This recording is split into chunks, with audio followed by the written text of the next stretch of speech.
इंसान है और माफ़ी भी मांग लेती है, माफ़ी भी उसमें हो सकी और उसमें ऐसी चीज़ है ही कोई नहीं विद क्लैरिटी के there is not a concept that is existing जिसकी बेसिस पे ये तस्वुर भी कर जाए कि ज़िंदगी में ये कोई ऐसा गलत काम करेगा या ऐसा गलत काम करने का ये सोच सकता है that is not a concept existing.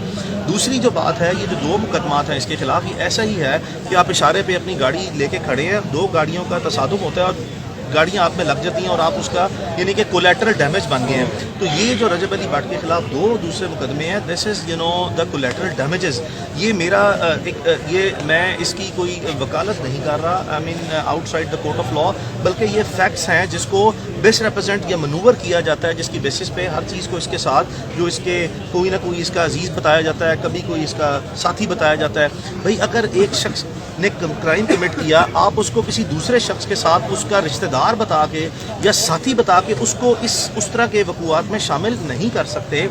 और तो ये वो इस तरह के अनफॉर्चुनेट सर्कमस्टांसेस हैं। बहरहाल दोनों बातें अपनी जगह पे nevertheless in my opinion you know I mean Rajab has to be far more responsible, far more you know careful, far more because बहुत सी दुनिया इसकी पाकिस्तान में अगर आप इसका डिजिटल एनालिटिक्स जो है वो देखें और डेटा देखें तो ये पाकिस्तान का सबसे ज़्यादा देखा जाने वाला जो है वो शख्स बन चुका हुआ है। और ऐसे शख्स जो हैं उनको लोग as a role model consider करना शुरू होते हैं और बहुत बड़ी जिम्मेदारी ऐसे किरदार जिनके ऊपर आती है कि ये अपने आप को एज अ रोल मॉडल सही मानों में साबित करें, कैजुअली जो है वो अपने आप को इस तरह प्रेजेंट पब्लिक के सामने मत करें।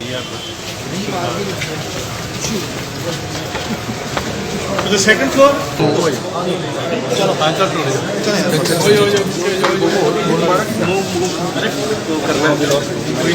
Okay, Mike.